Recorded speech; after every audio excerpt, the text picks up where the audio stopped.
Лидерот на бугарската партија Атака Волен Сидеров најави дека ќе предложи измени во членот 11 од договорот за пријателство меѓу Бугарија и Македонија за немешање на бугарската историја во македонските учебници.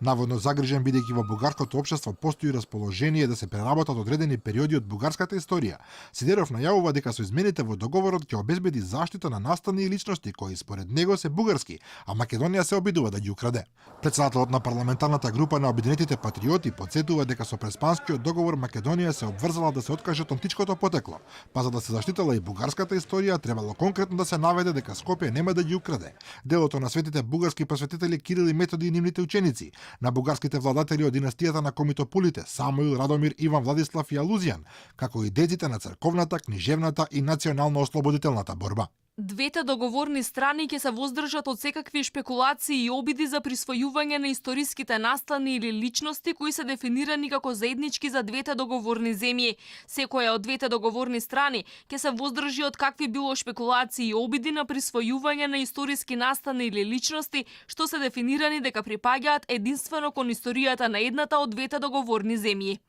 Според агенцијата Фокус, лидерот на Атака ја повикува Македонија да се воздржи од напади на сите историски личности поврзани со национално-ослободителната борба и борбата за обединување на бугарскиот народ во обединета држава, покривајќи ги територијалните граници на бугарската екзархија, што во превод значи дека треба да се откаже од Гоце Делчев, Даме Груев, Јане Сандански, Прличев, Мисирков и сите останати херои и деци кои работеле и се бореле во тој период од историјата.